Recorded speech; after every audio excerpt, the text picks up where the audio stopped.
Tonight, the first topic we explore is the life of Eleanor of Aquitaine, one of the most powerful and enigmatic women in all of medieval history. A queen not just once, but twice, first of France, then of England.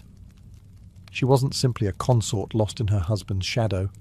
No, Eleanor ruled lands, led armies during the Crusades, and outwitted kings in velvet gloves. From political marriages to personal rebellion, from courtly love to civil war. Eleanor's legacy shaped Europe's royal houses for centuries. So before you get comfortable, as always, take a moment to like the video and subscribe to the channel, only if you enjoy our content. Let us know where you're watching from and what time it is for you. Sometimes our stories are too interesting, and we are working on some boring ones. It's time now to dim the lights, turn on a fan for some noise, and let's cover what we have for tonight. Together. Eleanor of Aquitaine entered the world around the year 1122 in a region that pulsed with culture, wealth, and ambition.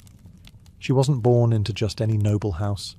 She was the daughter of William X, Duke of Aquitaine, a realm so vast it rivaled the power of the French crown itself. Her inheritance would one day stretch from the Loire River to the Pyrenees, making her the most sought-after bride in Christendom. But what truly set Eleanor apart wasn't just land, it was intellect.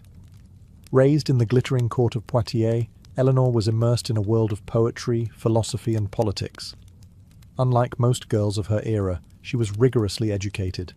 She read Latin, understood classical texts, and was well versed in music, law, and the strategic art of diplomacy. Her court would later be famed for inventing and spreading the ideals of chivalry and romantic love. But even as a teenager, Eleanor was more than charm and courtliness. She was being groomed to lead.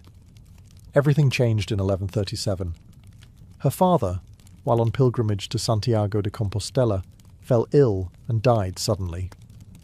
Eleanor, just 15, became Duchess of Aquitaine, a title that gave her command over nearly a third of what we now call France. But as a young girl ruling one of Europe's richest territories, she couldn't remain unwed for long. Her guardians wasted no time. Within months, she was married to Louis, the heir to the French throne. It was a political match, engineered to bring Aquitaine under royal control. Days after the wedding, King Louis VI died, and Eleanor became Queen of France alongside her new husband, now Louis VII. But Eleanor was no passive queen. From the moment she arrived in Paris, her bold spirit clashed with the sombre court. Louis was devout, ascetic, and inexperienced. Eleanor was lively, ambitious, and unafraid to speak her mind. The tension between them was immediate, and only deepened over time. Even so, Eleanor had positioned herself at the heart of power. In a kingdom where queens were expected to bear heirs and remain silent, she was already setting the stage for something entirely different. A life that would upend tradition, challenge monarchs, and shape the future of Europe. In 1147, a monumental event shook Christendom, the launch of the Second Crusade. Cities in the east had fallen, and the Pope called upon the kings of Europe to take up the cross. Louis VII, devout and eager to prove himself, answered the call. But what shocked the continent wasn't his participation. It was that his queen, Eleanor of Aquitaine, would join him. This wasn't a symbolic journey. Eleanor brought with her hundreds of knights and vassals from Aquitaine, pledging them to the cause. And more unusually still, she personally led a group of noblewomen, dressed in armour, riding alongside the men. Chroniclers were aghast. They accused her of playing Amazon, of turning a holy war into a parade of vanity. But Eleanor was undeterred. The journey was grueling. The army marched through France, Germany, Hungary, and finally into the rocky terrain of Asia Minor. The blazing heat and treacherous mountains drained morale. Disease spread. Food ran short. Louis, always hesitant, proved a poor commander. The French army suffered devastating losses in Anatolia. It was a failure of leadership, and Eleanor wasn't afraid to say so. In Antioch, she sought refuge with her uncle, Raymond of Poitiers, a brilliant and charismatic prince who ruled the city. Here, Eleanor felt at ease. Some said too much. Whispers began, of late-night meetings, of an improper closeness. Rumours of an affair between Eleanor and Raymond spread like wildfire. Whether true or not, Louis believed them. Enraged, he forced Eleanor to leave Antioch against her will. Their marriage, already strained, now cracked beyond repair. Eleanor had expected to lead, to advise, even to strategize, but Louis had expected silence and obedience. As they returned from the failed crusade, the difference between them was no longer tolerable. They had one surviving daughter, but no male heir. Their personalities, values, and ambitions were worlds apart. Back in France, Eleanor began pushing for an annulment. It wasn't difficult to obtain. The church cited consanguinity, or blood relation, a common excuse. In 1152, their marriage was dissolved. She kept her lands, she kept her title, and within months she made a shocking move that would alter the fate of Europe. She married a young, ambitious duke named Henry of Anjou. That young duke would soon become King of England. When Eleanor of Aquitaine married Henry, Duke of Anjou, in 1152, just 8 weeks after her annulment from Louis VII, it was a scandal. Not only was it quick, it was strategic. Henry was 11 years her junior, bold, and already carving out a path to power. 2 years later he ascended the English throne as King Henry II, and with him Eleanor became Queen of England. This new union was not just romantic, it was geopolitical. By marrying Henry, Eleanor united her vast Aquitaine holdings with the English crown, creating an empire that stretched from Scotland to the Pyrenees. France was now surrounded by Angevin power, and Eleanor, at the centre, held lands even her new husband didn't control outright. Together, they were a formidable team, at least at first. Eleanor gave Henry 5 sons and 3 daughters, and she wielded real political authority, often ruling in his stead when he was away. She moved between English and French courts with grace and command, and her court in Poitiers became a beacon of art, poetry, and the ideals of chivalry. It was here that the concept of courtly love was cultivated, a romantic intellectual game that celebrated refined love and noble suffering. But even as she presided over a golden age of culture, her marriage to Henry began to sour. Henry was a tireless ruler, brilliant but ruthless. He could be cruel, dismissive, and increasingly unfaithful. His affair with the fair Rosamond Clifford became legendary, and Eleanor, once the queen of his realm and heart, was sidelined. Still, Eleanor didn't retreat. She remained deeply involved in statecraft and diplomacy. She arranged marriages for their children across Europe and advised Henry on major decisions. But behind the scenes, resentment simmered. She was no longer the young duchess dazzled by the promise of power. Now in her 40s, she saw her influence waning, and her husband growing more tyrannical, not only with her, but with their sons. Eleanor's life had never followed the traditional path of a medieval queen. She had defied kings, led armies, and held her own in a male-dominated world. But the greatest rebellion of her life, against her own husband, was still to come. By the 1170s, the dazzling alliance between Eleanor of Aquitaine and Henry II had withered into bitterness and distrust. Their early passion had dissolved into rivalry, and Eleanor, once the jewel of his empire, was now more like a prisoner in her own court. But she was not a woman to accept silence or submission.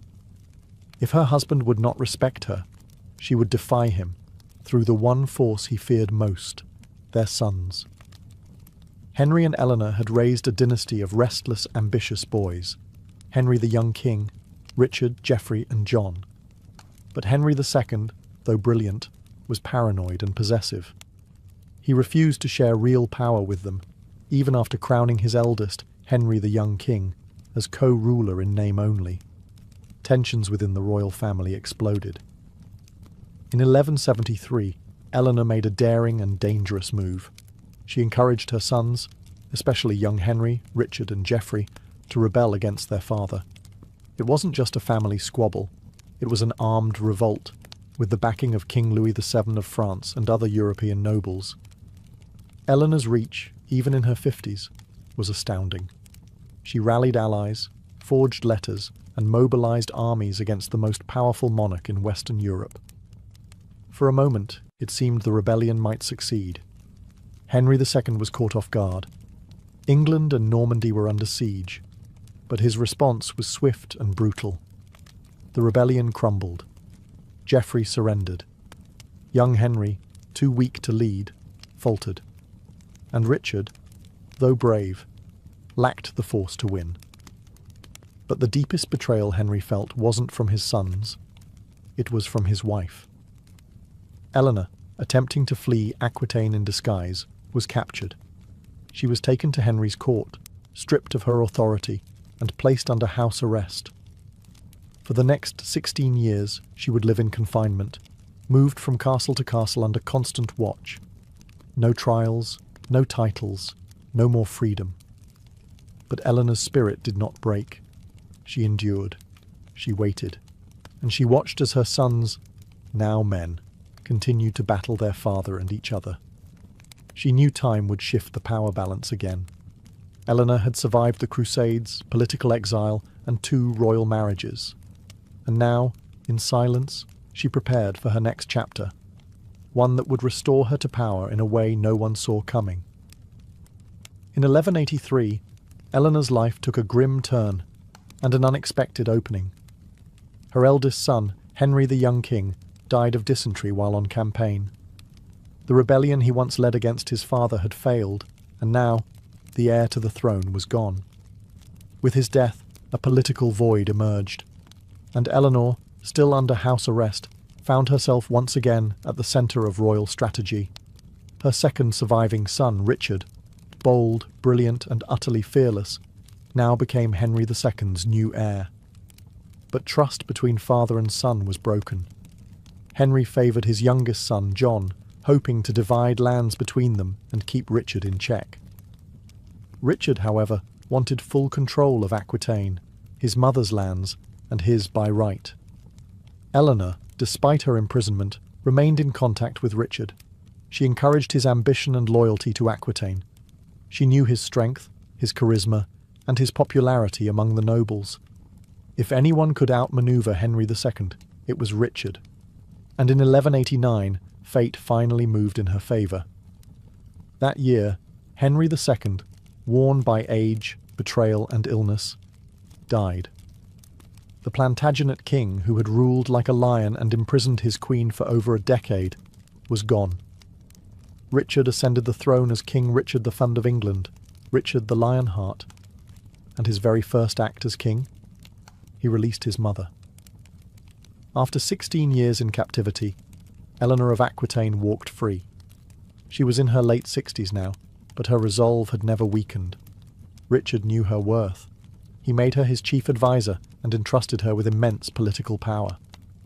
As he prepared to launch the Third Crusade, it was Eleanor who would act as regent in his absence, ruling England in his name. She didn't waste time. Eleanor travelled across the realm, secured Richard's coronation, and quelled unrest. She negotiated treaties, settled disputes, and managed the kingdom with the skill of a seasoned monarch. Even more impressively, she arranged powerful marriages for her daughters and granddaughters, weaving the Plantagenet bloodline through the courts of Europe. Eleanor wasn't just a queen mother, she was the beating heart of an empire. And while her son went off to fight in the Holy Land, it was Eleanor, regal, sharp, and undiminished by age, who held the realm together. With King Richard I then off to fight in the Third Crusade, the Kingdom of England was left in uncertain hands, but not helpless ones. Eleanor of Aquitaine, now in her late 60s, stepped into power once more. And she did not simply fill a vacancy. She ruled as a true regent, with all the authority and sharp decision-making of a monarch. It was an unstable time. While Richard battled in the Holy Land, his youngest brother John, ambitious and reckless, began plotting to seize the crown for himself. He conspired with King Philip II of France, hoping to carve up Richard's territories while the true king was thousands of miles away. But Eleanor stood in his path. She moved swiftly, rallying loyal nobles to Richard's side, reinforcing fortresses, and keeping John's ambitions in check. Even more impressively, She carried out delicate diplomatic missions well into her 70s. One of her most significant tasks was securing a politically vital marriage between her granddaughter, Blanche of Castile, and the future King Louis VIII of France, a union that would have far-reaching consequences for both kingdoms. Still, trouble was never far behind. In 1192, Richard was captured on his return journey from the Crusades, taken prisoner by Duke Leopold of Austria and held for ransom. The news shocked Europe. His enemies saw opportunity. But Eleanor, refusing to let her son languish, sprang into action. Despite her age, she rode across the Alps in the dead of winter to plead for his release. She negotiated, raised the colossal ransom, said to be 150,000 marks, a sum that nearly bankrupted England, and ensured Richard's freedom. Her determination and persistence stunned European courts. It was not a young warrior who rescued the Lionheart. It was his mother. Once Richard returned, their bond remained strong, but peace was short-lived. In 1199, while suppressing a rebellion in Aquitaine, Richard was wounded by a crossbow bolt and died from infection. Eleanor was nearly 80. She had outlived most of her children, and once again, the question of succession fell to her. With Richard gone and John next in line, the future of the Plantagenet dynasty once more rested on Eleanor's shoulders. But for the Queen of Aquitaine, whose life had been war, marriage, rebellion, and diplomacy, one final mission still remained. Richard the Lionheart was dead. His younger brother John, now poised to take the throne, was a far cry from his legendary sibling. Unpredictable, impulsive, and deeply mistrusted by many nobles, John's path to kingship was not guaranteed. Once again, all eyes turned to Eleanor of Aquitaine, the aging matriarch whose political instincts remained unmatched. But this time, it wasn't just a crown she had to secure. It was the very future of the dynasty. Even before Richard's death, Eleanor had been working behind the scenes to shore up alliances and protect the family legacy. When John ascended in 1199, she lent her name and presence to his cause, using her status as the revered Dowager Queen to legitimize his rule. Though she had long distrusted John, she understood the stakes. Without unity, the empire her marriage had created, stretching from Scotland to the Pyrenees, could shatter. Yet Eleanor's final mission wouldn't be in England. It began in Castile, far to the south, where her granddaughter was being raised. The child, named Blanche, was to be the next diplomatic thread in Eleanor's web. The aging queen journeyed, at the age of 77, across the mountains and treacherous lands of medieval France and Spain to retrieve Blanche and bring her to the court of France. There the girl would be wed to the French heir, ensuring peace between two ancient rivals. That journey was more than symbolic. It showed the world that Eleanor, even at the twilight of her life, was still Europe's most powerful political matron. Monarchs respected her. Nobles followed her.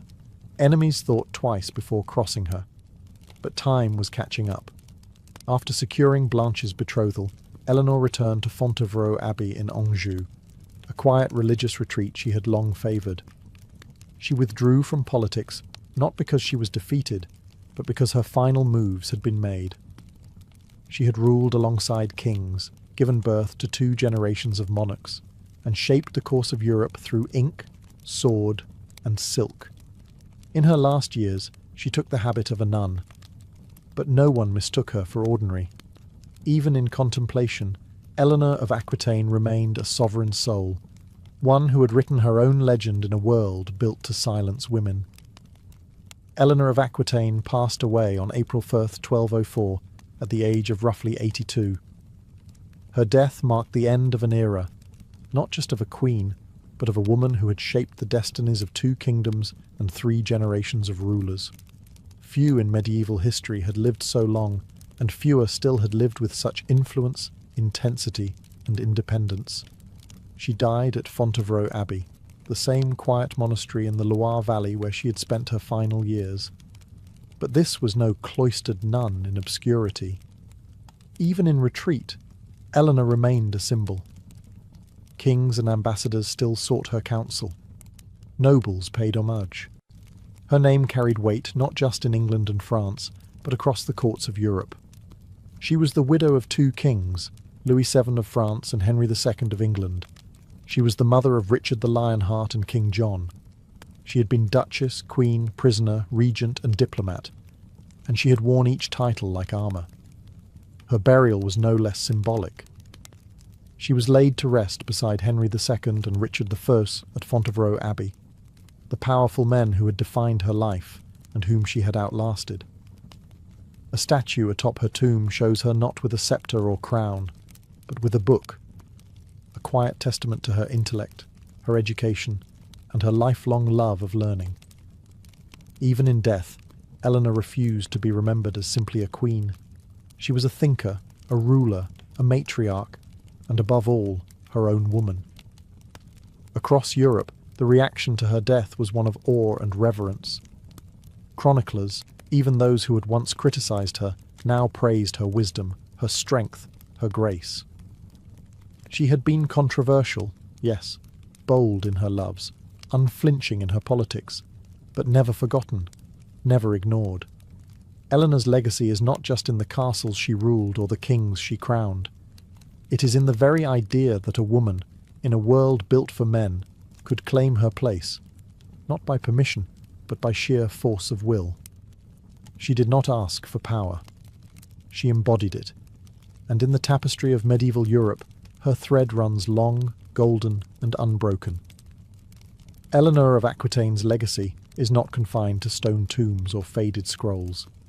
It lives on in the very shape of Europe, in the lineage of monarchs, and in the evolving idea of female power. She was a woman centuries ahead of her time, and her influence didn't end with her death.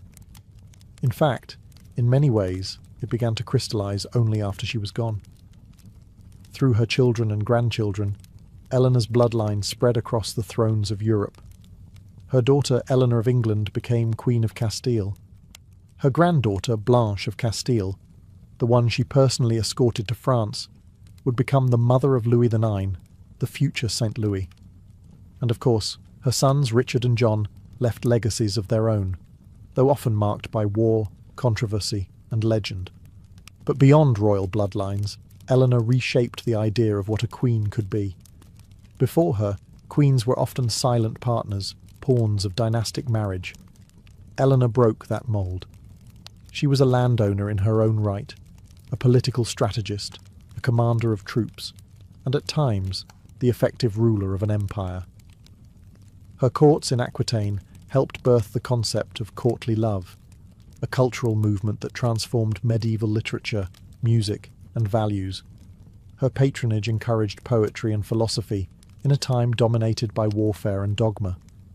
And perhaps most remarkably, she achieved all this in an age when women were expected to be submissive, silent, and invisible. Eleanor didn't just defy the rules, she rewrote them. She dared to lead armies on crusade, challenge her husband's authority, raise rebellious sons, and act as regent over a volatile kingdom. She was imprisoned for her defiance, but not broken. And when the world doubted her, she endured, waited, and returned to power with grace and fire. Today, historians see Eleanor not as an anomaly, but as a turning point, a symbol of medieval female agency that stood firm amid male-dominated monarchies. She wasn't perfect. She could be ruthless, politically calculating, and at times self-serving, but she was never irrelevant, never a shadow. She was a queen who ruled through intellect, charisma, and endurance, a mother who shaped kings, a duchess who defined empires. Eleanor of Aquitaine didn't just live through history, she made it. Centuries before the Mona Lisa smiled at tourists beneath soft museum lights, the Louvre was something else entirely. A fortress of stone and silence, built for defence, not display. Around the year 1190, King Philip II of France, anxious about English threats from the west, ordered the construction of a powerful stronghold along the Seine's edge. At that time, Paris was far smaller, and the western frontier of the city needed protection. What rose from the riverbank was not a palace or gallery, but a fortress, thick, grim, and impenetrable. This early Louvre was anchored by a massive circular keep, a tower 30 meters tall, surrounded by high curtain walls, watchtowers, and a broad, dry moat. It wasn't meant to be beautiful. It was practical. Cold stone, arrow slits, iron-reinforced gates. Beneath the fortress, secret tunnels and storage chambers were carved into the ground. Corridors meant for moving supplies, hiding troops, or escaping under siege. These tunnels, some historians believe, may still lie buried beneath modern Paris. For centuries, this fortress loomed over the Seine like a sleeping beast, quietly guarding the kingdom. But over time, its purpose began to fade. Paris expanded beyond its original walls. The city grew safer, and kings, no longer needing a garrison in the capital, began to look at the fortress differently. By the 1500s, it was considered outdated, militarily useless, but full of potential. Renaissance kings with visions of grandeur no longer wanted thick battlements. They wanted halls, galleries, gardens. The Louvre, though rough and ancient, stood in the right place, by the river, in the heart of Paris, close to power. It was time to reinvent it. The transformation wouldn't happen overnight.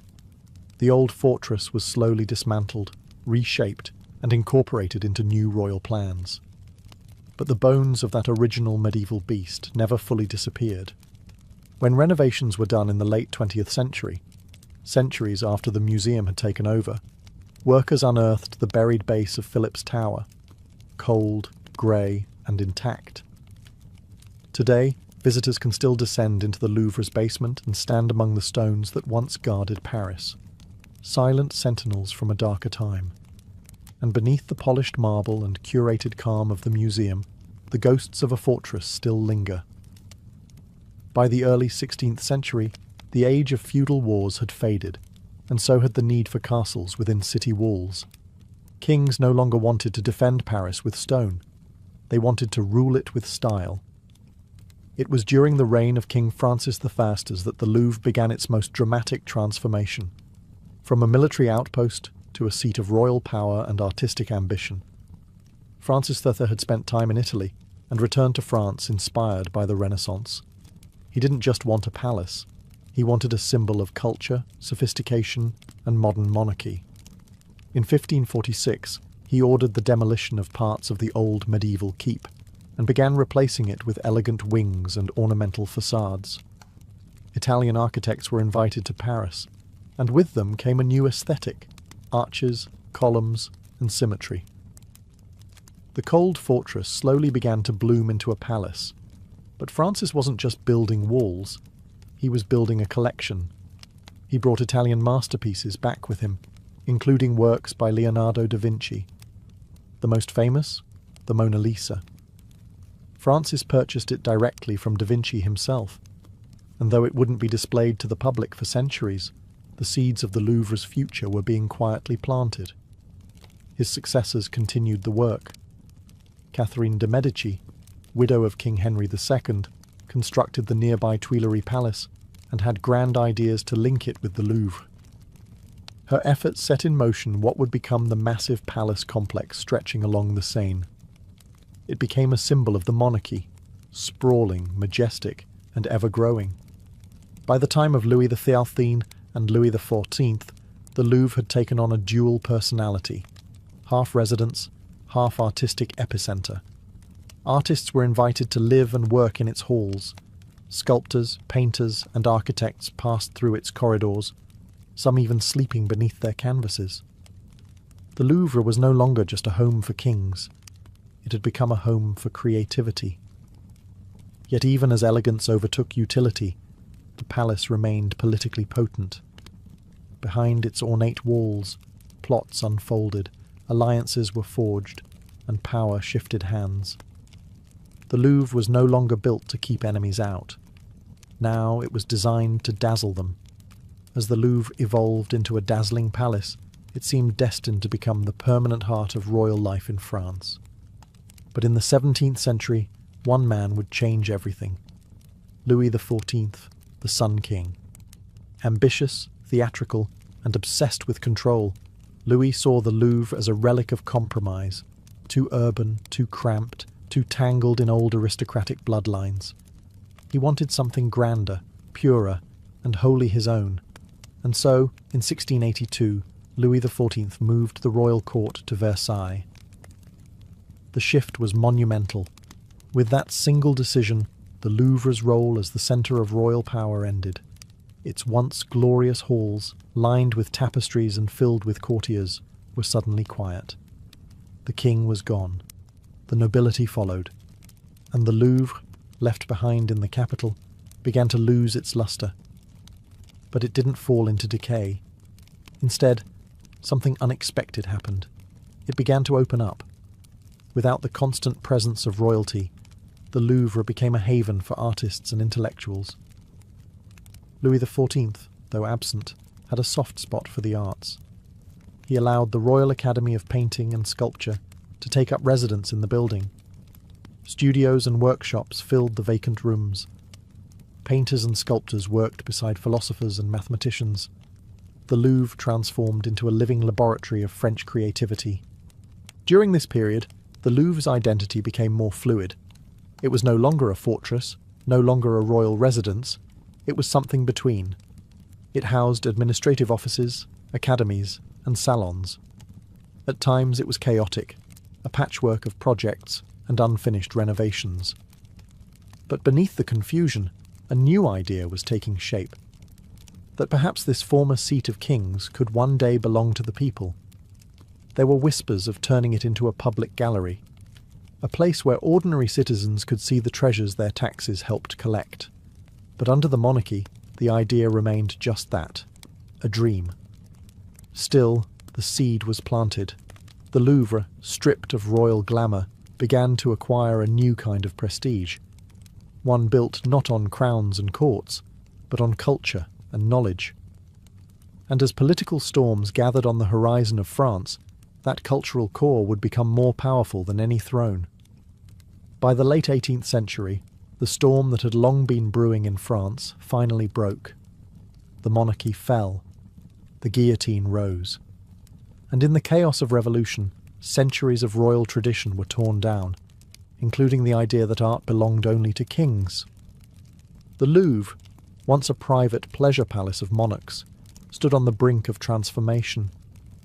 In 1793, as the French Revolution devoured the old order, the National Assembly declared that the Louvre would become the Muséum Central des Arts de la République, a public museum, free for all citizens. It was a radical concept. Art, previously hidden behind palace walls or reserved for the elite, would now be available to the common man. The first galleries opened on August 10th, the anniversary of the fall of the monarchy. The irony was not lost on anyone. Where kings once entertained mistresses and hosted masquerades, the people now walked in silence, observing canvases of saints, gods, and emperors. But the Louvre's collection needed more than just good intentions. Many masterpieces had been sold, stolen, or hidden during the revolution. So the revolutionaries did what revolutionaries often do. They took. Church property was confiscated. Aristocratic collections were seized. Anything that symbolized privilege was fair game.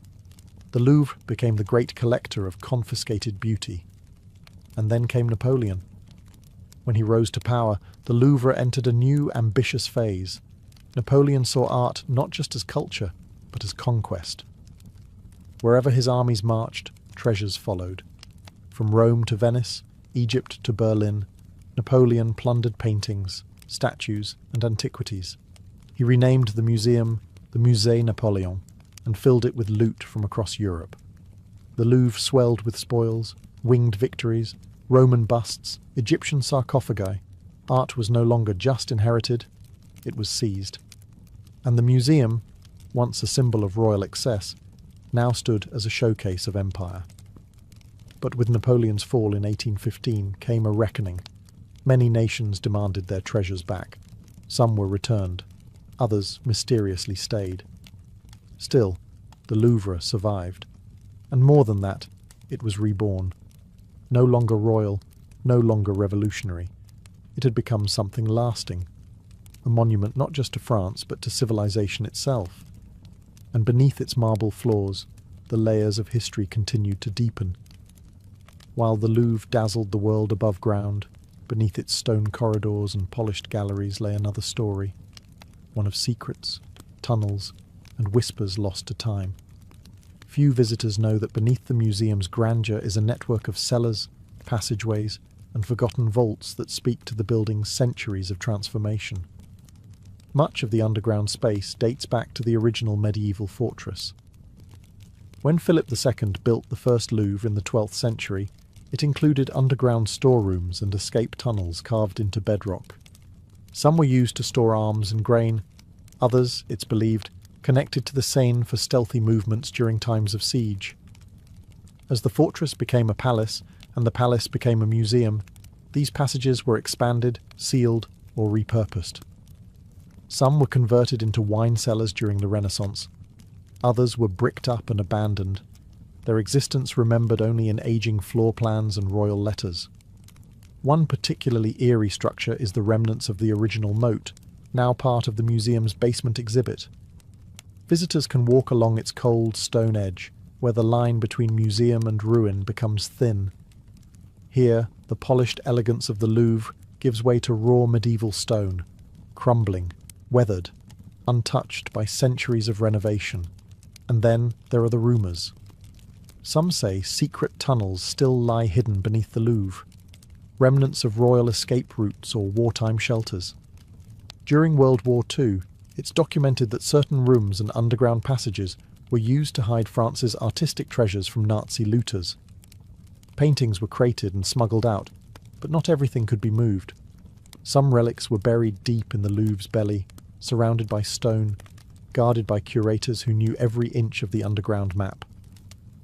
Others claim that during the Revolution, bodies of executed aristocrats were secretly stored in the lower levels, hidden from public view until they could be properly buried.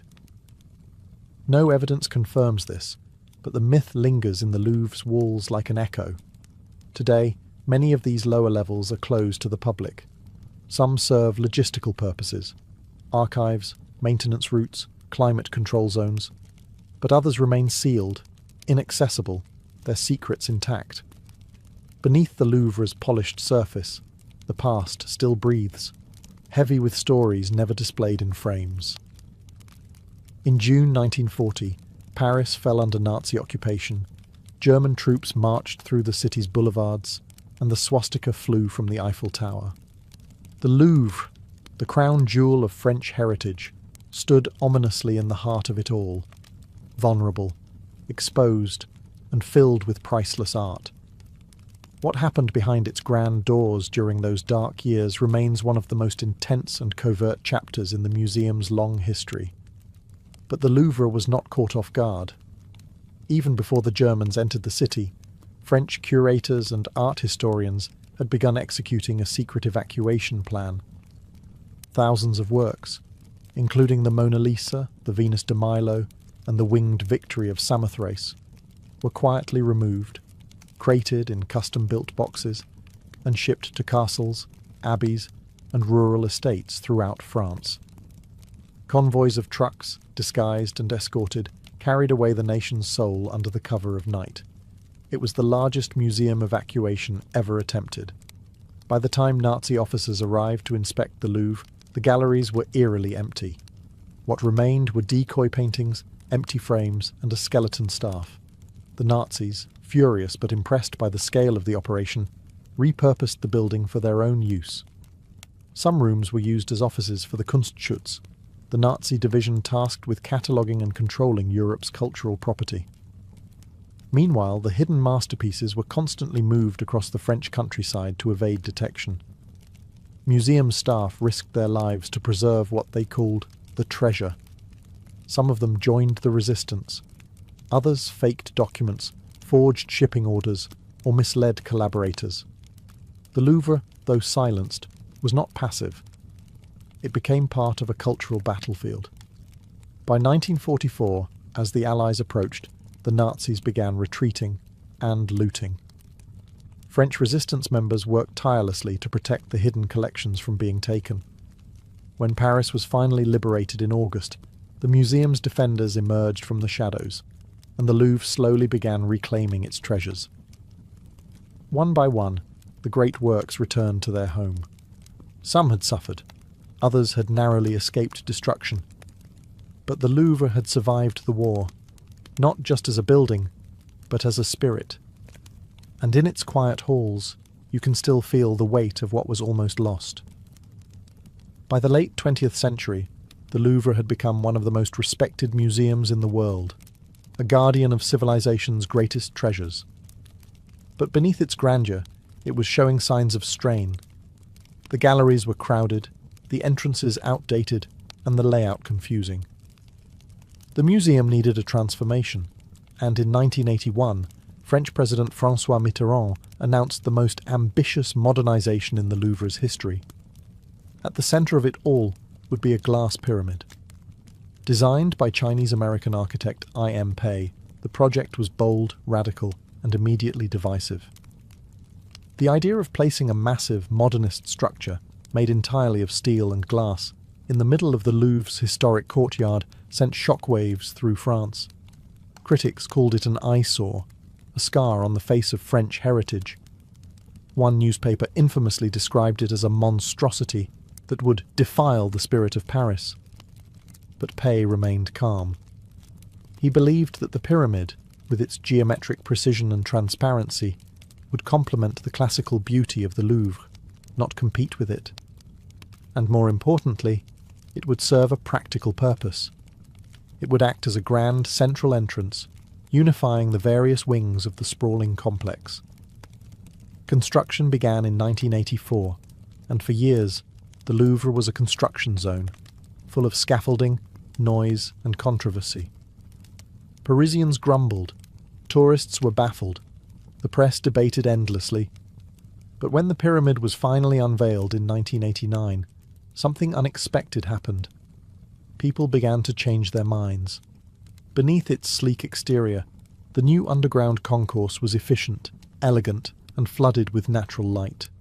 For the first time, visitors could move through the museum with clarity. The pyramid became a beacon, both literal and symbolic, of the Louvre's openness to the future. Today, it is almost impossible to imagine the Louvre without it. The glass structure has become iconic, featured in films, books, and photographs worldwide.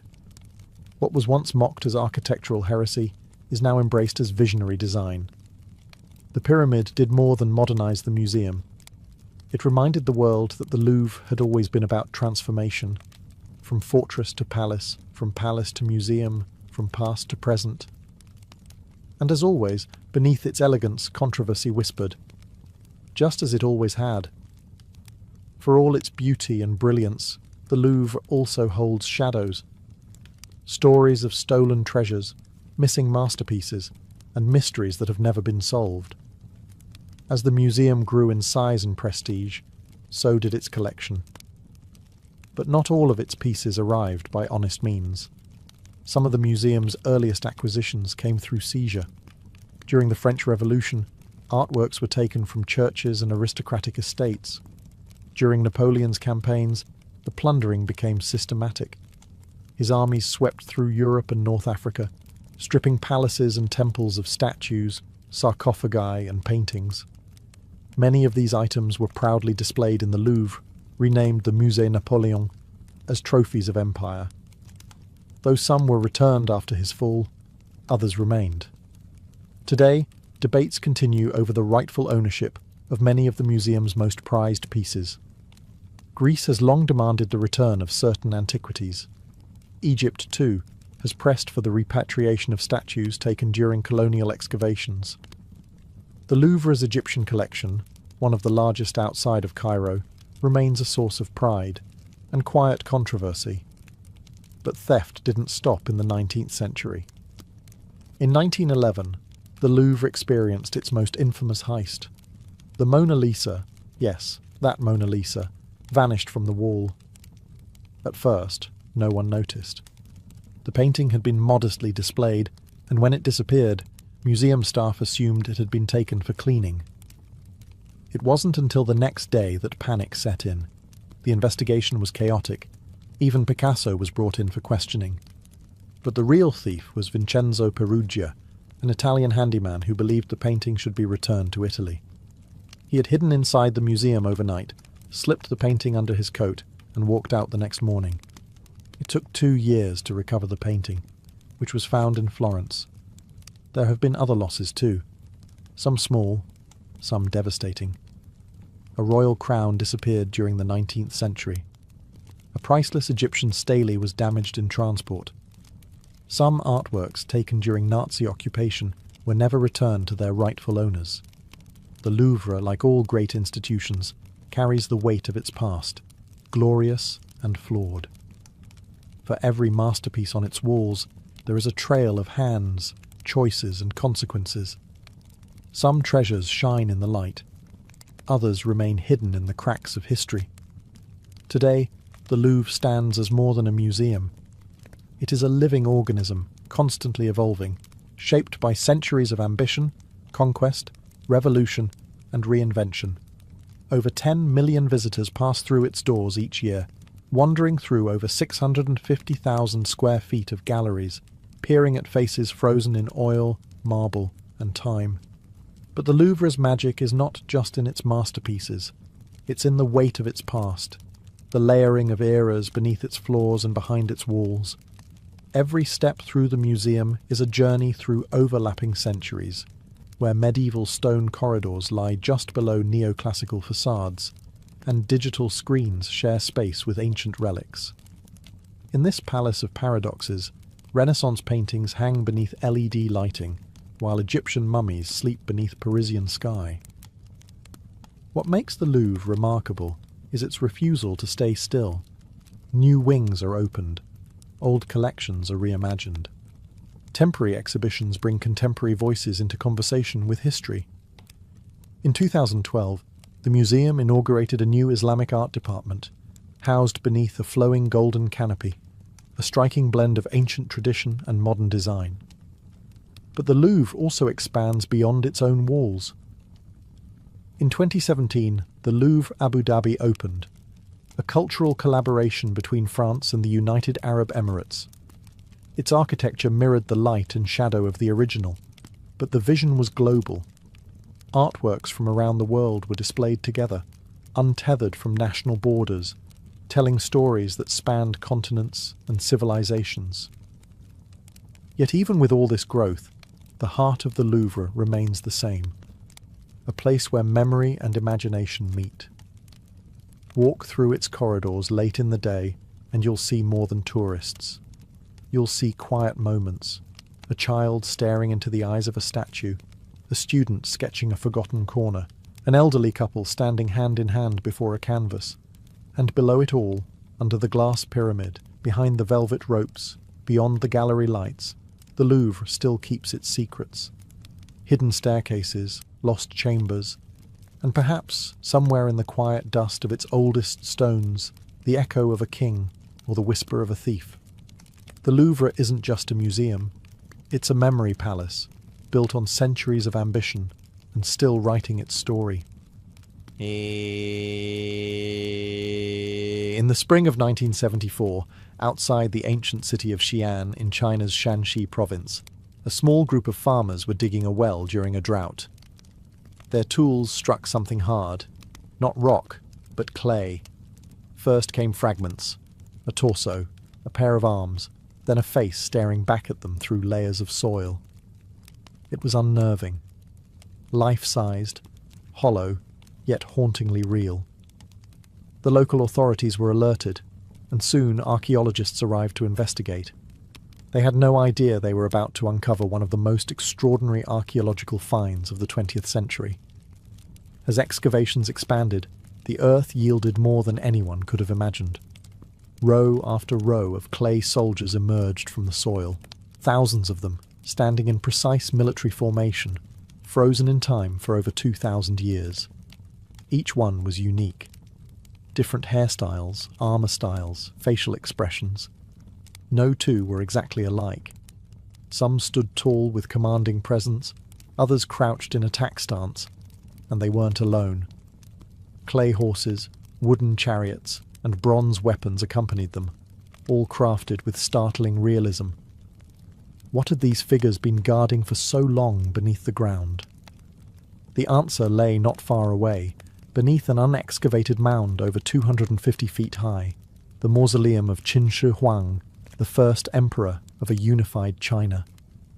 It was he who ordered this massive underground army built, not for the battlefield, but for the afterlife. The Terracotta Army was part of a sprawling necropolis, a buried empire designed to mirror the emperor's real-world domain.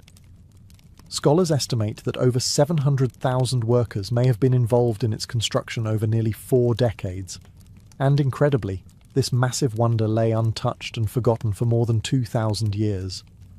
News of the discovery spread quickly, and the world was captivated.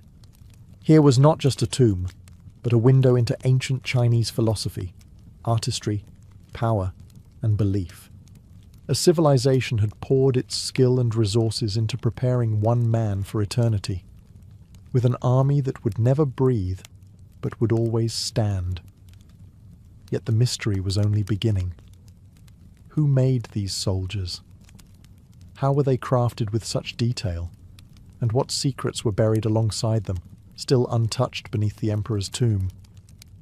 At the heart of the Terracotta Army lies a single man's vision, a ruler whose ambition was matched only by his fear of death.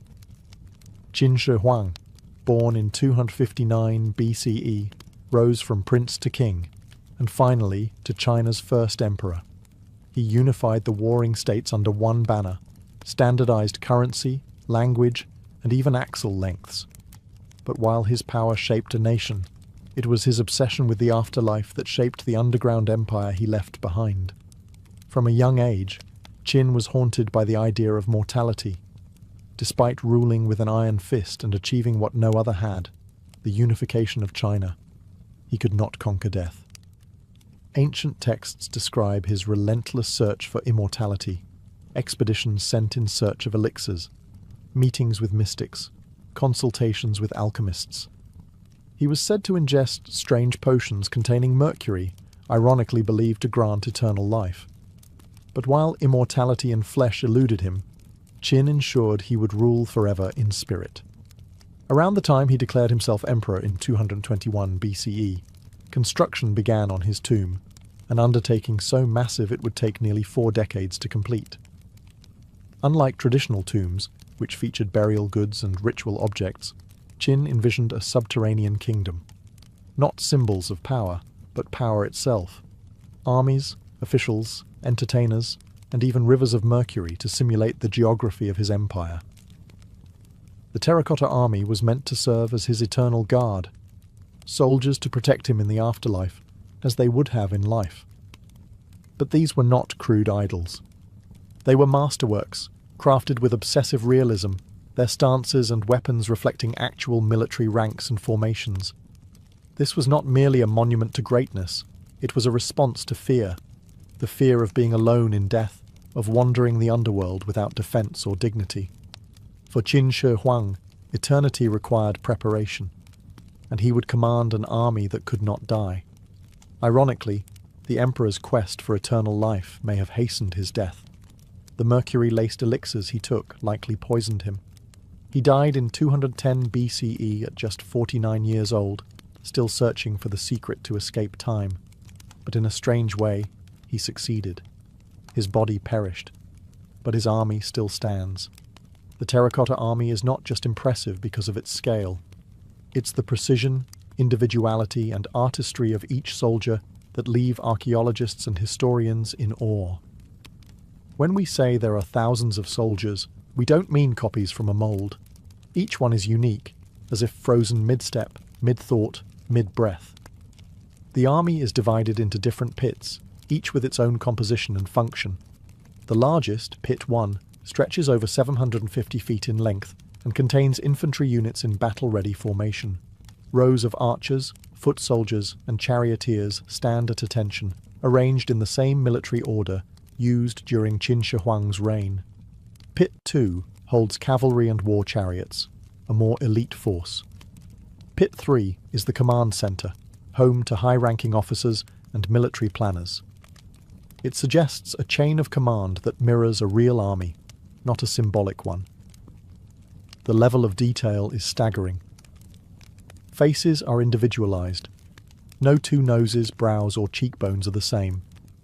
Some figures have wide jaws and curled lips. Others wear solemn, narrow expressions. Hairstyles reflect military rank and regional origin. Armor is crafted in overlapping layers, complete with rivets and clasps. Some figures once held real bronze weapons, spears, swords, and crossbows, many of which were sharp and functional even after 2 millennia underground. It wasn't just sculptors who worked on these figures. Teams of artisans, painters, blacksmiths, mold makers, and engineers contributed to their creation. After assembly, each warrior was painted in vivid colours: red, blue, green, even lavender. These pigments faded quickly when exposed to air, which is why most figures appear plain clay brown today. But imaging technology has revealed the original brilliance, offering a glimpse of how vibrant and lifelike this army once looked. Some scholars believe the level of sophistication suggests a high degree of central planning, possibly with military blueprints and social registers guiding the design. This wasn't art for art's sake. This was logistical, purposeful, a vision executed with state-level resources. The terracotta army wasn't just made to resemble soldiers, it was made to be them, each one a spirit in clay, crafted to serve their emperor in eternity. And beneath the silence of the earth, they've been standing guard ever since. The creation of the terracotta army was not the work of a few artists in a royal workshop. It was a colossal, state-sponsored operation that stretched over decades and involved an entire society. Ancient records suggest that more than 700,000 labourers were mobilised to build Emperor Qin Shi Huang's tomb complex, including the vast subterranean army that stood beside him. But who were these builders? They were craftsmen. Yes, sculptors, blacksmiths, potters, and engineers, but also conscripted workers, peasants, prisoners, and even enslaved people. Some were skilled artisans, trained in workshops across the empire. Others were political prisoners and forced labourers brought to Xi'an under imperial orders. Many never returned home. According to historical texts, workers involved in the tomb's construction were often executed or sealed within the complex upon its completion to maintain secrecy. Archaeologists have uncovered the remains of kilns near the site, suggesting that many of the figures were fired on location. The clay was sourced locally, shaped in parts, and then assembled like life-sized puzzles. Bodies were mass-produced using moulds, but the heads, the most expressive parts, were sculpted individually by hand. This allowed for variation in features, lending a realism unmatched by any other ancient statuary army. But this was not just about statues. The labour force also carved out an entire underground city. In addition to the warriors, they constructed chambers filled with bronze birds, chariots, entertainers, musicians, and officials, all meant to serve the emperor in the afterlife. The tomb complex spans over 50 square kilometres and includes artificial rivers, celestial ceilings, and booby-trapped corridors that were likely designed to kill grave robbers. According to historian Sima Qian, writing a century after Qin's death, the emperor ordered rare jewels to adorn the tomb's ceiling to mimic the stars, and flowing rivers of mercury to replicate China's geography.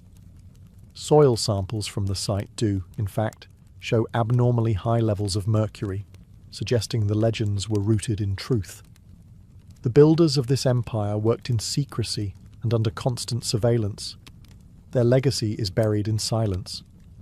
Most of their names are lost, but their hands shaped one of the greatest wonders of ancient engineering, an entire kingdom buried not to be forgotten, but to endure. At the centre of the terracotta army site lies a massive tree-covered mound, a hill that looks like any other from a distance. But beneath it rests the unexcavated tomb of Emperor Qin Shi Huang himself, untouched for over 2,000 years. It is one of the greatest archaeological mysteries still waiting beneath the surface. Historical accounts, particularly from the Han Dynasty historian Sima Qian, describe the tomb as nothing short of otherworldly. Inside, he claimed, were replicas of palaces and towers, rare artifacts, flowing rivers of mercury to represent China's great waterways, and a ceiling encrusted with pearls to mimic the night sky. Crossbows were supposedly rigged with automatic triggers, ready to fire on any intruder who dared enter. A buried universe crafted entirely for one man's afterlife. And yet, no one has opened it. Unlike the terracotta warriors, which have been extensively studied and preserved since their discovery, the main burial chamber remains sealed. Why? The reasons are both practical and ethical. For one, the technology needed to excavate the tomb without damaging its contents simply does not exist yet. Archaeologists fear that once the tomb is opened, priceless artifacts, including fragile paintings, textiles, or organic materials, could be destroyed upon exposure to air. The terracotta warriors themselves lost their vibrant paint within hours of being unearthed, turning from dazzling figures to dull clay. Then there is the matter of mercury. Soil tests around the mound show elevated levels of mercury, lending credibility to the ancient texts. If true, the tomb may pose serious environmental and health risks. Some speculate that it's not only hazardous to excavate, but also deliberately engineered to deter grave robbers, with traps and toxic fumes waiting in the dark. Culturally, there is reverence to consider. In traditional Chinese beliefs, disturbing the dead, especially an emperor, is a serious matter. Many argue that the tomb should remain untouched, unless it can be entered with absolute respect and preservation. And so, it waits. Beneath that quiet hill lies a secret that no one has seen in over 2,000 years. A world built for a man who could not conquer death, but who may have created a paradise to rule in it. And as science advances, the question grows louder. Should we open the tomb of the first emperor? The terracotta warriors are not simply statues. They are soldiers, and like any soldiers, they were equipped for war. Many of the warriors once held real weapons: swords, spears, halberds, crossbows, and arrows. Weapons not merely decorative, but functional, forged with deadly precision. This wasn't symbolic craftsmanship. These were tools of war, buried in clay hands as part of a full-scale military simulation for the afterlife. When archaeologists first excavated the pits, they found thousands of bronze weapons buried alongside the figures, swords with razor-sharp edges, arrowheads crafted for distance and penetration, and even crossbow triggers made with ingenious mechanical designs. Despite being over 2,000 years old, many of these weapons remained in surprisingly good condition. Some blades were still sharp, their bronze alloy so advanced that it resisted corrosion for millennia. How did they do it? Recent studies revealed that the ancient Chinese blacksmiths coated many of the weapons with a thin layer of chromium oxide, a technique that essentially prevented rust. This technology wouldn't be reinvented until the 20th century, and yet the Qin dynasty artisans had already mastered it. Their understanding of metallurgy was far ahead of its time, evidence of a highly organized and technologically skilled society. But the weapons also served a deeper purpose. Qin Shi Huang didn't just want a lifelike army, he wanted a lethal one. These warriors were meant to fight off threats in the afterlife just as his real troops had fought during his conquests. This wasn't a peaceful vision of eternity, it was a prepared one. The emperor intended to rule in death as he had in life, with force, strategy, and the means to dominate. Interestingly, many of the weapons were missing by the time modern archaeologists uncovered the site. It's believed that shortly after the emperor's death, the tomb was raided or sabotaged by revolting workers or enemies of the regime. Fires were set, roofs collapsed, and weapons were stolen. Even in death, Qin's empire faced rebellion. Still, enough remains to paint a vivid picture.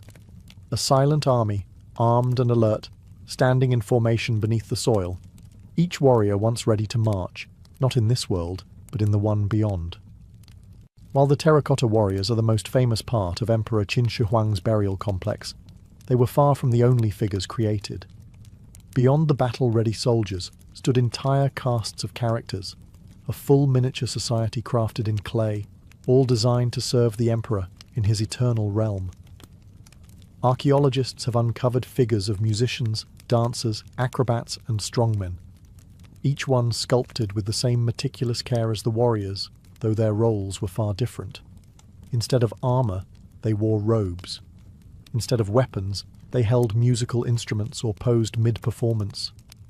These were the entertainers of the afterlife, created to amuse and delight a ruler who wanted his underground world to be just as lively as the one above.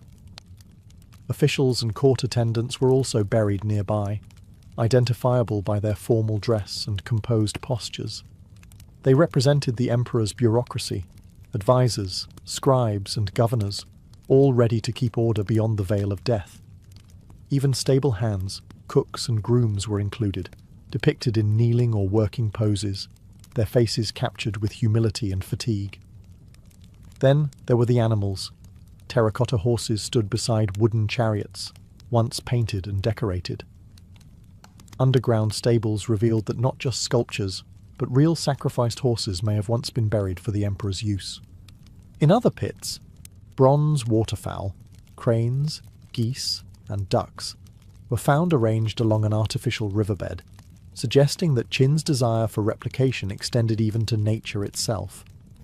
Each discovery added layers to the complexity of the tomb. This wasn't just a military installation, it was an empire beneath the earth, complete with its own court, culture, and daily rhythm. Scholars believe the intent was clear. Qin Shi Huang wanted to recreate the world he had conquered in life, and rule it forever in death. And while the warriors march in silence, these forgotten figures offer something softer, more human. They remind us that this afterlife wasn't imagined as endless warfare alone. It was filled with music, ceremony, and the tireless hum of a royal court. They may not carry swords or wear armor, but they too were built to serve the first emperor, and they too have waited in darkness for over 2,000 years. The Terracotta Army is more than an archaeological marvel. It is a mirror of an empire at its peak. Every clay figure reflects the scale, ambition, and structure of Qin Shi Huang's unified China. His dynasty was short-lived, lasting only 15 years, but its legacy reshaped the nation. And nowhere is that transformation more hauntingly captured than in the emperor's underground army. Before Qin's reign, China was a fractured land of warring states, 7 major kingdoms constantly fighting for supremacy. Qin, the westernmost of these states, was considered a cultural outsider by some, but it had something the others lacked: ruthless efficiency. Under Qin Shi Huang, legalist policies tightened control, roads were standardized, writing systems unified, and the foundations for the Great Wall began. The Terracotta Army reflects that same structure and discipline. Soldiers are arranged in precise formations: officers in front, infantry behind, archers on the flanks. The figures even vary by region, as if modelled after real troops drawn from across the empire. It wasn't just about guarding a tomb, it was about representing the machinery of the state itself. In many ways, the army is a frozen moment, a still life of Qin's authority at its height. Yet, it's also a cautionary tale. Because despite all his achievements, Qin Shi Huang's rule was deeply feared. He burned books, banned dissent, and punished opposition with death. His obsession with control extended even into death, and the very monument that was meant to celebrate his immortality would eventually become a silent witness to the fall of his dynasty. Just 3 years after his death, the Qin Empire collapsed. Rebellions erupted. His tomb was raided. His son committed suicide. And the Han dynasty rose in its place, leaving the once feared legacy of the Qin to be buried, literally and politically, beneath centuries of dust. And yet, centuries later, those silent warriors emerged again. Today, they speak not just of one man's fear of death, but of a civilization's vast reach and relentless ambition. The Terracotta Army stands not only as a tribute to the emperor who dreamed of ruling the afterlife, but as a timeless echo of a moment when all of China bowed to one throne. The Terracotta Army still stands in silence, row after row, decade after decade, watching, waiting. Not for war, not for conquest, but for remembrance. They are guardians not just of a tomb, but of a moment when a man believed he could take the world with him beyond death. Emperor Qin Shi Huang dreamed of immortality. He united warring kingdoms, reshaped a nation, and spent his final years preparing for an afterlife where he would still rule. He did not settle for symbolic offerings or ritual artifacts. He built an empire beneath the ground, staffed, armed and ordered, just like the one above. And though centuries passed, earthquakes shook the earth, and dynasties rose and fell, his creation endured. Beneath layers of soil and silence, the warriors waited. They bore the weight of time with cracked shoulders and faded paint, but their presence never weakened. Today, more than 2,000 years later, they are no longer buried. They stand under museum lights, beneath protective canopies and curious eyes. But their purpose is unchanged. They are still watching, still guarding, and perhaps still waiting for their emperor to rise. The Terracotta Army is one of the few places in the world where the boundary between life and death feels thin, where stone stares back as if it remembers. Walking among them is not like visiting an exhibit. It's like entering a kingdom in pause, a theatre where the curtain never rises, but the actors remain frozen in readiness. Archaeologists continue to uncover new figures, new chambers, new secrets. Each layer reveals more of the emperor's vision and more of his fear. Because, for all his power, Qin Shi Huang could not defeat death. But in building something meant to last forever, he created a legacy that transcended time. The terracotta warriors were not meant to be seen. But now that they are, they belong to the world, not just as relics of ancient China, but as reminders of what it means to dream of eternity. They stand not in battle, but in witness, to the man who tried to take it all with him. And in a way, perhaps, he did. More. Long before scripts were written or stages constructed, the origins of theatre in ancient Greece began in the soil of religion. It wasn't born as entertainment, but as ritual, a sacred offering to the gods, and most of all, to Dionysus, the god of wine, fertility, and ecstatic transformation. To understand theatre's beginning, you must picture hillsides, open skies, and communities gathered not for spectacle, but for communion. In the earliest days, people didn't watch performances, they participated in them. Rural festivals held in Dionysus's honor featured drinking, dancing, music, and ecstatic celebration. But at the heart of these gatherings were the dithyrambs, wild, passionate choral hymns sung by groups of 50 men or boys. These were no tame songs. The singers moved in unison, chanting, swaying, invoking the presence of the god. It was a ritual meant to transport, to unite mortals with the divine through rhythm, voice, and movement. Over time, these dithyrambic performances grew more structured. The chants began to incorporate storytelling elements, tales of Dionysus' birth, his wanderings, his suffering, and his joy. As the narratives became more complex, one performer began to step out from the chorus.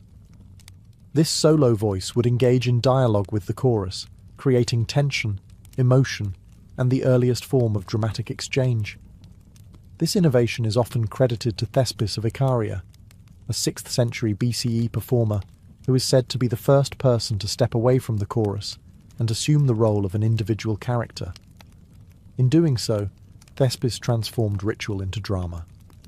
He didn't just sing about a god, he became the god, or the hero, or the mortal in conflict. From this moment, theatre began to emerge from the mist of religious tradition into something distinct, a performed story with characters, emotion, and conflict. But in its earliest form, Greek theatre remained inseparable from worship. The stage was a sacred space. The audience was not merely entertained.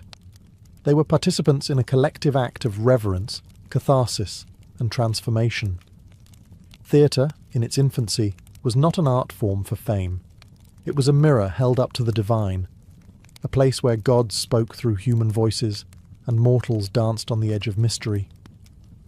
By the 6th century BCE, Athens had begun to grow from a modest city-state into a cultural force, and at the centre of its artistic explosion stood the city Dionysia, a festival that would become the cradle of Western drama.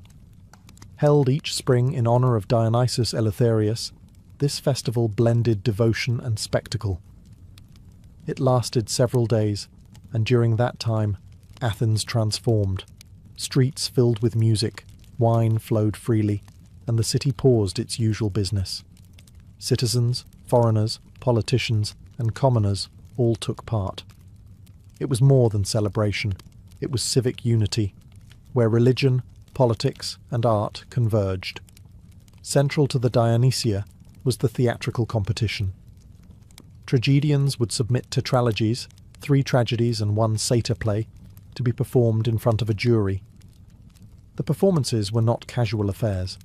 They were staged in massive open-air theatres, carved into hillsides, with thousands in attendance.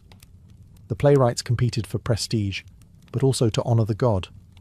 Winning at Dionysia wasn't just about fame, it was a divine offering.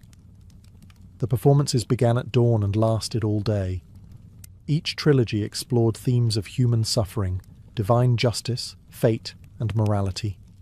The audience, seated in a semicircular arrangement, watched actors in elaborate masks and robes perform tales of gods, kings, and doomed heroes.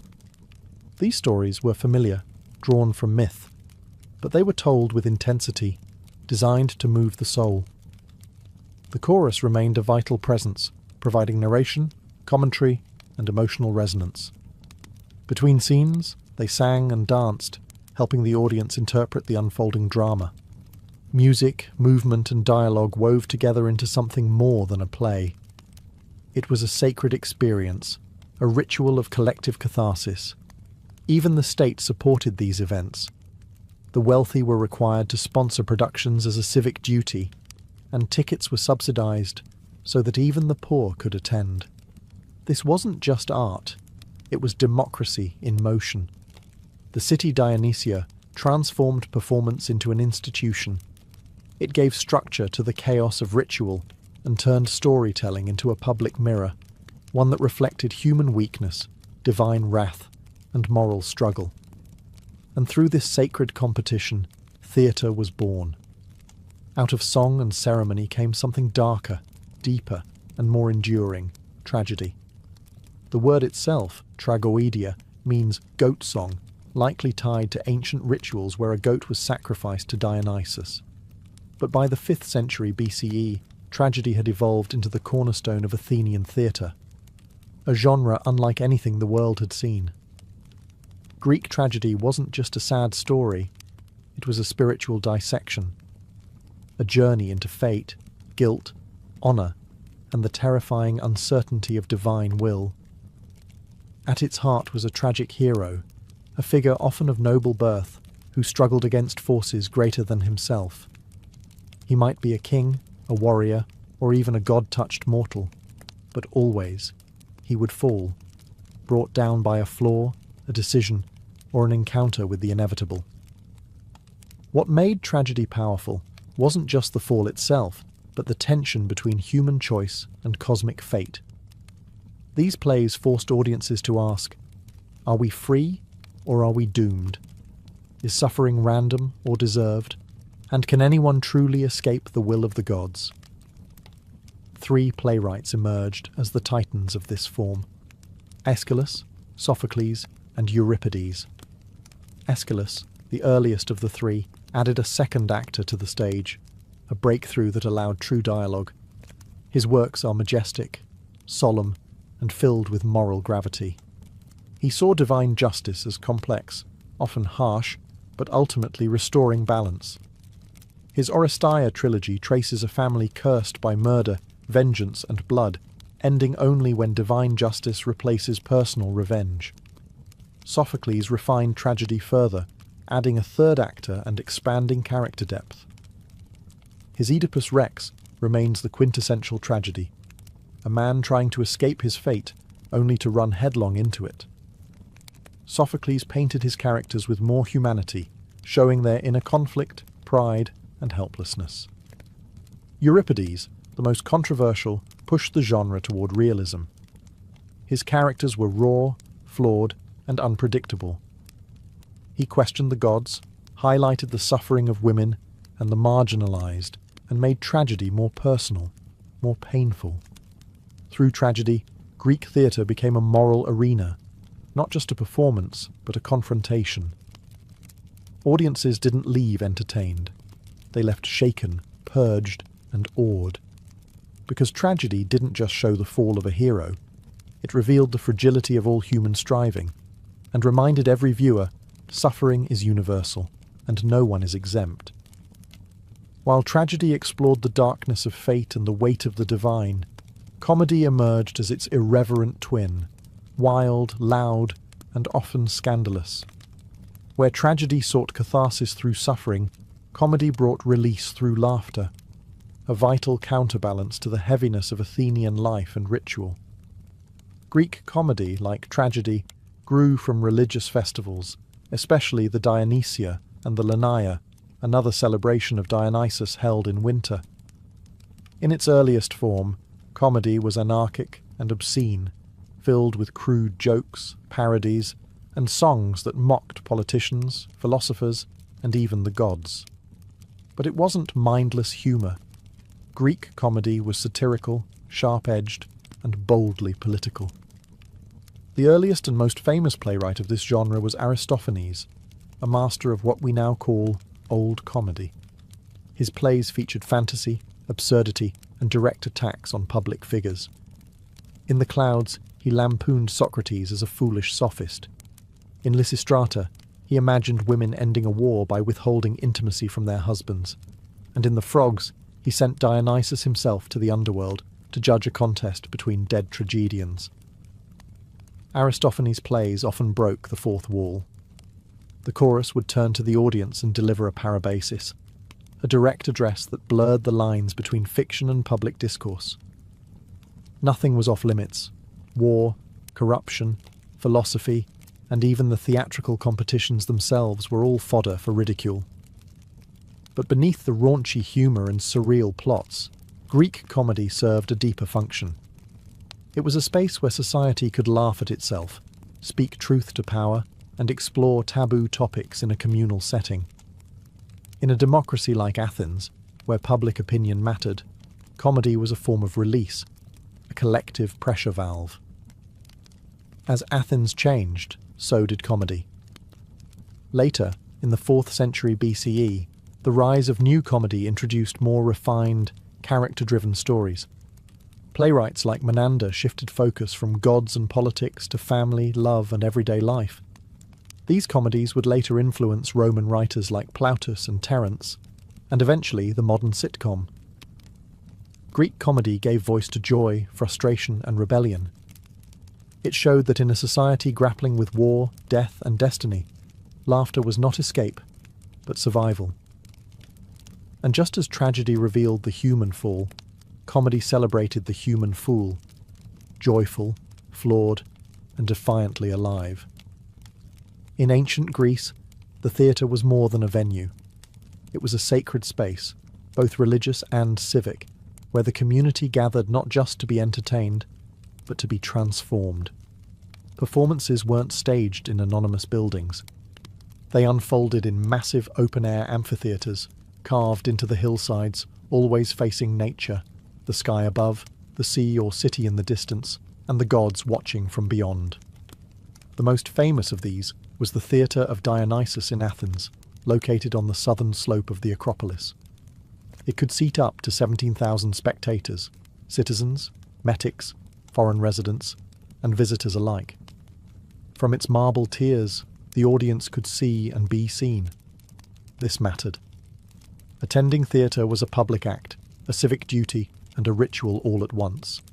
At the heart of the theatre was the orchestra, a circular dancing floor where the chorus would move and sing. Behind it stood the skene, a building used as a backdrop, dressing area, and symbol of place, palace, temple, or battlefield. The actors performed on a raised platform called the proskenion, and behind them loomed the sacred altar to Dionysus.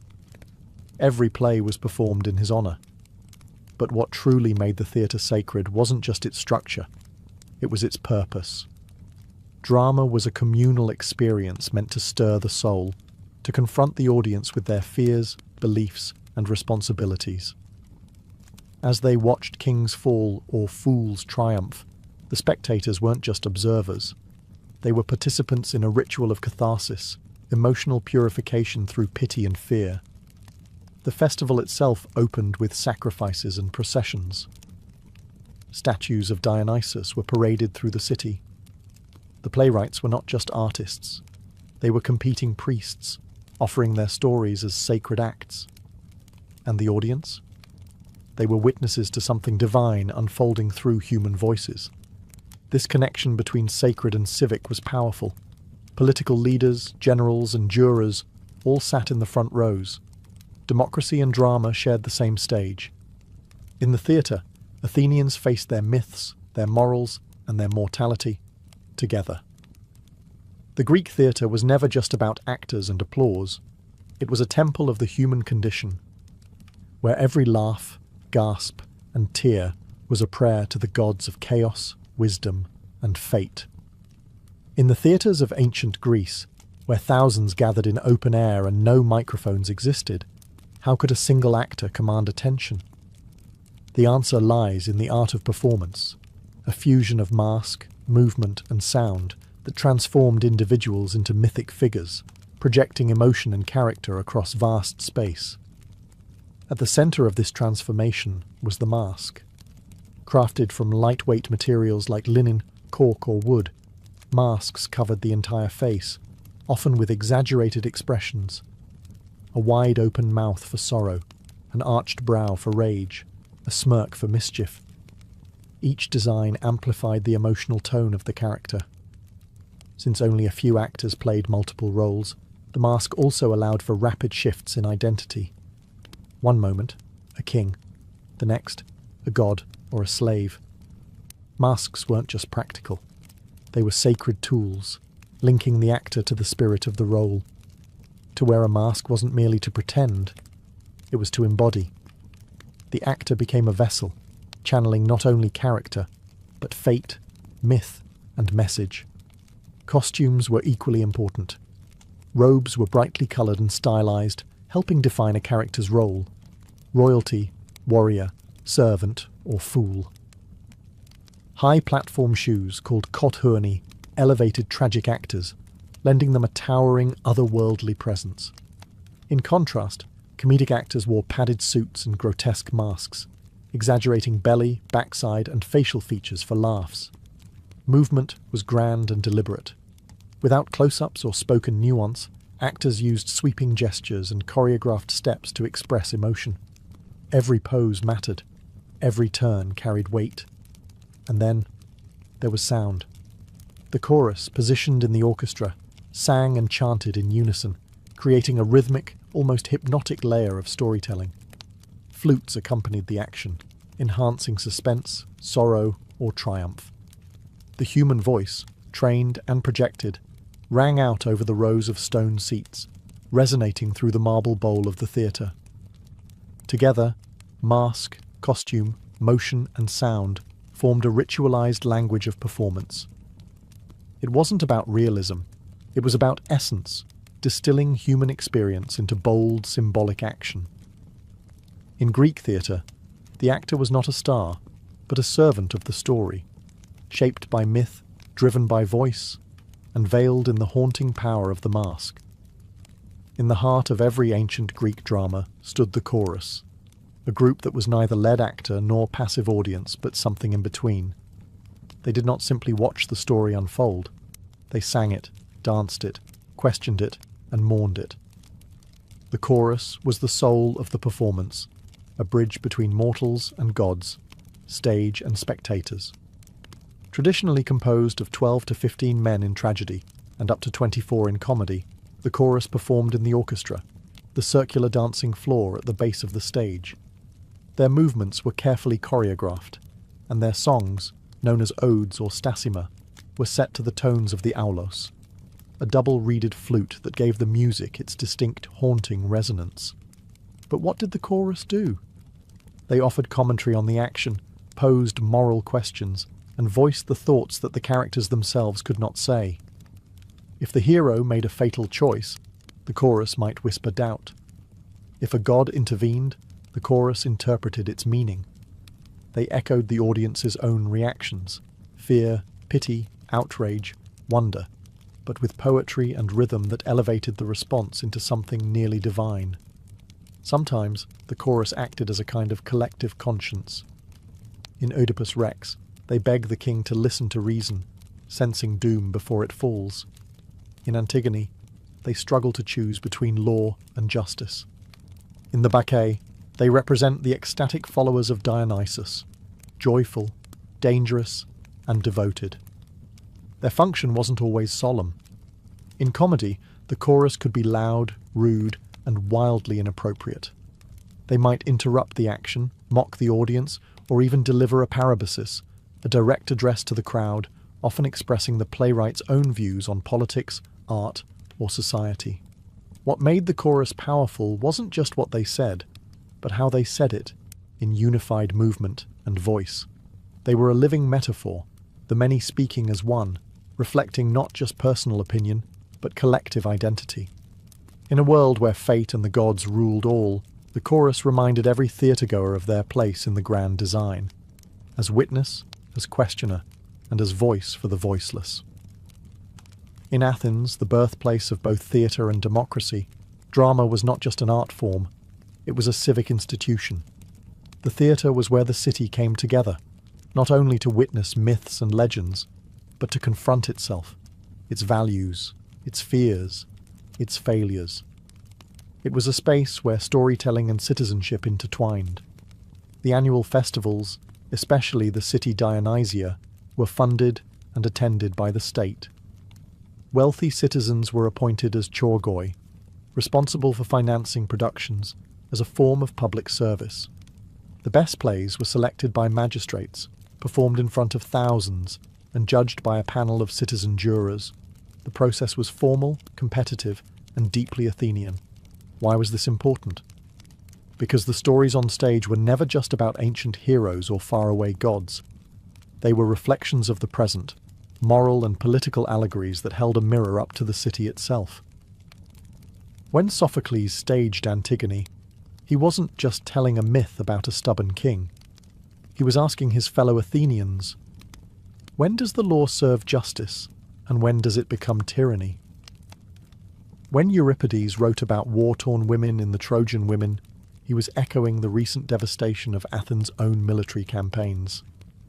Even comedy got political. Aristophanes lampooned leaders, questioned wars, and ridiculed philosophers. Audiences laughed, but the questions lingered. Who are we following? What are we becoming? Attendance at the theatre was not passive. Citizens were expected to go, reflect, and engage. Tickets were often subsidized by the state, so even the poorest Athenians could attend.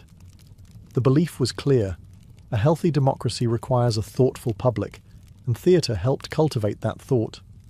Plays did more than entertain. They educated, provoked, united, and challenged. They turned myth into message and stage into statecraft. Every gasp, every cheer, every silence carried civic weight. In a city built on public voice, the theatre was its echo chamber, a place where freedom of thought could dance with divine myth, and where every citizen sat not just as spectator, but as participant in the moral life of the polis. Though the golden age of Greek theatre faded with the fall of classical Athens, its legacy never disappeared. What began as ritual and evolved into tragedy and comedy would echo across millennia, shaping the very foundation of Western storytelling. After the Peloponnesian War and the rise of Macedon, Athenian theatre declined in political power, but remained a cultural force. Hellenistic playwrights, like Menander, shifted the focus from gods and fate to everyday life, romantic entanglements, mistaken identities, and domestic struggles. These new comedies would later influence Roman dramatists, such as Plautus and Terence, whose plays laid the groundwork for Renaissance and modern farce. Roman theatre absorbed much from the Greeks, their structure, their characters, even their language. but the deeper influence ran through time. When Shakespeare wrote of tragic heroes brought down by their flaws, or when Molière mocked society through biting wit, the spirit of Sophocles and Aristophanes was alive again. Even today, echoes of ancient Greek drama are everywhere. The three-act structure, so common in modern storytelling, mirrors the progression of Greek tragedy. The very idea of catharsis, introduced by Aristotle, remains at the heart of powerful narrative. That deep emotional release we feel when a story reflects our own struggles and contradictions. The architecture of modern theatres, the use of masks in performance art, and even the concept of the chorus in musicals all trace their roots to those open-air amphitheatres carved into the hills of ancient Greece. But perhaps the greatest legacy is not found in structure, but in purpose.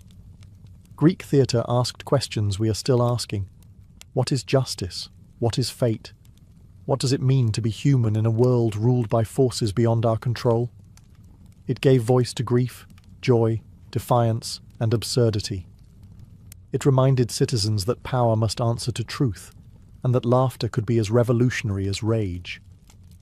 What began as songs to a god of wine and ecstasy became a timeless art form, one that continues to illuminate our lives, not with easy answers, but with stories that dare to ask the hardest questions. The stage may have changed, the voices may be new, but the drama, the conflict, the wonder, that is eternal.